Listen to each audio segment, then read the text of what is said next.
नमस्कार। मैं BS मीना सहायक आचार्य हिंदी राजकीय महाविद्यालय बावनवास ऑनलाइन क्लासेस में आपका स्वागत करता हूं। आज हम रीति मुक्त काव्यधारा के प्रमुख कवि घनानंद के बारे में चर्चा करेंगे।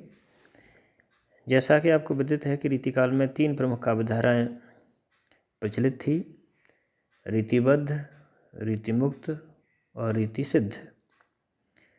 तो रीति मुक्त काव्यधारा के प्रमुख कवि घनानंद के बारे में आज का ये वीडियो व्याख्यान केंद्रित रहेगा। ये मुग़ल बादशाह बहादुर शाह रंगीले के मीर मुंशी थे और ख़ासियत ये थी कि कविता में निपुण थे और संगीत में भी सिद्धहस्त थे। मुग़ल दरबार में इनका सम्मान प्राय सभी करते थे, लेकिन इनकी जो कीर्ति थी, प्रसिद्धि थी, वो अन्य दरबारियों के लिए ईर्ष्या का कारण बन गई और इनके विरुद्ध षड्यंत्र किए जाने लगे। इनके साथ ही दरबार में एक सुजान नाम की नर्तकी थी, जो सुजान नाम की जो वेश्या थी, उस पर ये आसक्त थे, उससे प्रेम करते थे और कहा जाता है कि जो षड्यंत्रकारी दरबारी थे, उन्होंने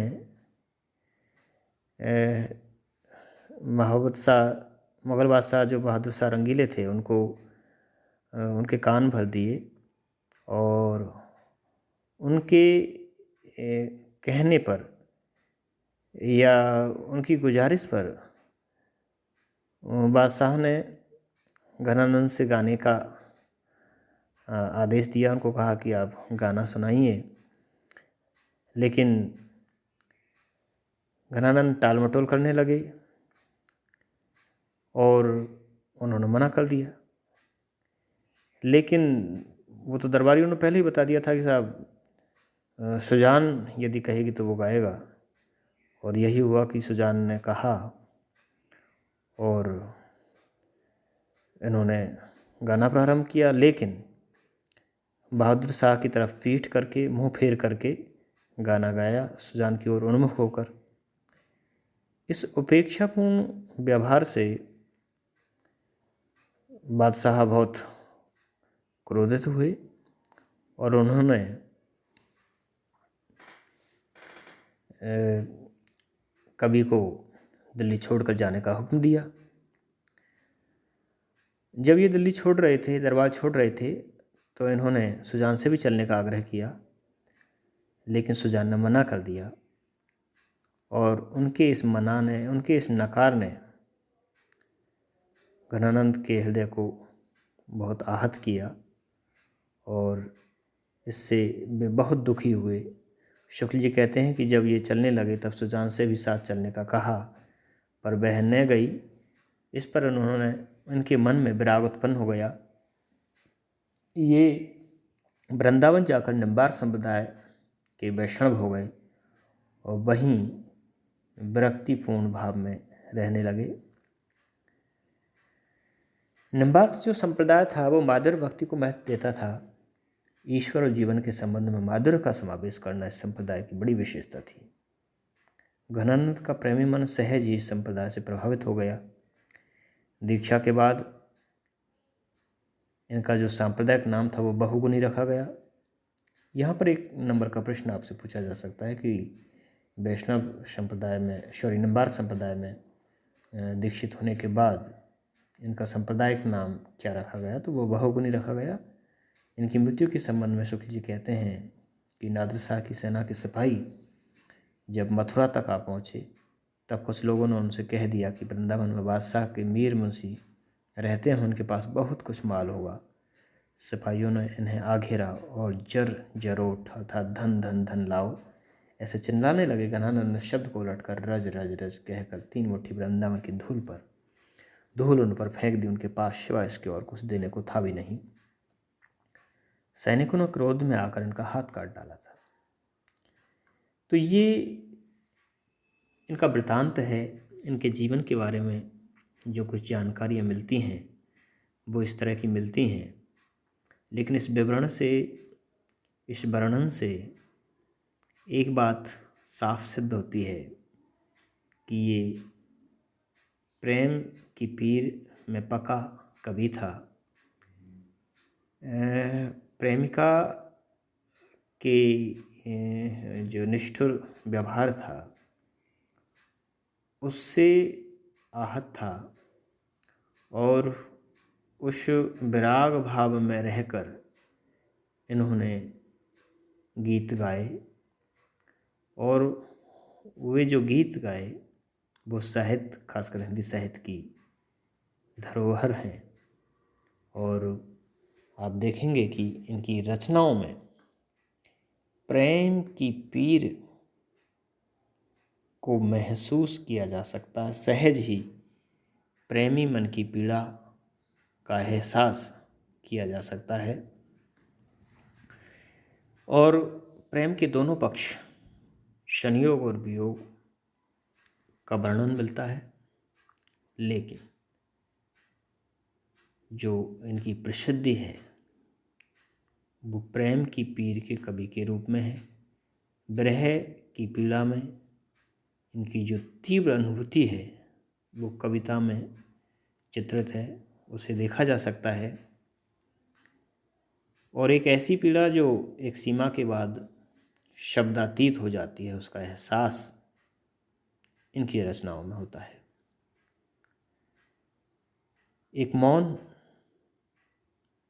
जो बहुत कुछ अनकहा रहने की ओर संकेत करता है और ये अनकहा ही पाठक को झकझोर देता है। रीतिकाल के अन्य कवियों की रचना जैसा दरबारी अभिरुचि के अनुरूप अथवा शास्त्रीयता के प्रदर्शन के उद्देश्य रचनाएं इन्होंने नहीं की। इन्होंने कविता नहीं की, बल्कि कविता तो इनसे सहज ही होती चली गई। भावानुभूति का आवेग इनके अंतर से कविता के रूप में प्रस्फुट होता चला गया। इसलिए कि कविता में सहजता, सरलता के दर्शन होते हैं। कोई अनावश्यक प्रदर्शन या दिखावट का भाव वहाँ पर नहीं है। आत्मविहीन कविता निरर्थक है और अलंकार आदि बाह्य प्रदर्शन के अत्यधिक प्रयोग से कविता दुरूह हो जाती है, बोझिल हो जाती है, प्रभावहीन हो जाती है। लेकिन घनानंद की जो कविता है उसका नैसर्गिक प्रभाव देखने को मिलता है और इनकी जो कविता है वो प्रेमी मन को सहज ही आकृष्ट करती है। इनकी कविता को समझने के लिए प्रेम को समझना बहुत ज़रूरी है। और प्रेम क्या है, इसको शुक्ल जी का एक निबंध है लोभ और प्रीति, चिंतामणि उनकी जो रचना है उसमें संकलित है। उसमें बताया गया है कि कोई वस्तु या व्यक्ति यदि आपके लिए उपयोगी है और आपको सुख पहुंचाती है तो उसके छीनने का भय या फिर अपने पास रखने का भाव लोभ कहलाएगा। देखिए क्या शुक्ल जी ने कितनी बढ़िया व्याख्या की है। लोभ को बताया है पहले कि कोई ऐसी वस्तु जो आपके लिए उपयोगी है, आपको सुख पहुंचाती है और उसके छीनने का भय या फिर उसे अपने पास रखने का भाव लोभ है। और वह लोभ जब पूरी वस्तु की जाति पर हो तब तक तो वह लोभ ही है, परंतु वही लोभ एक विशेष वस्तु या व्यक्ति पर स्थित हो जाए तो वह प्रेम कहलाने लगता है।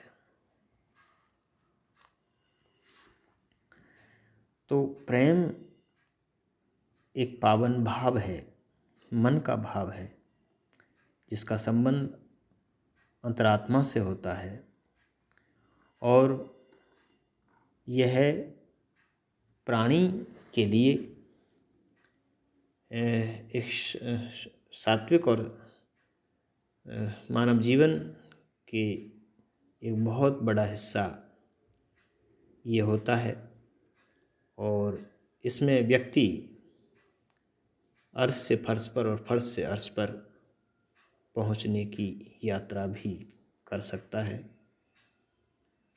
प्राय देखा जाता है, बहुत सारे ऐसे दृष्टांत हैं साहित्य में कि जब लौकिक प्रेम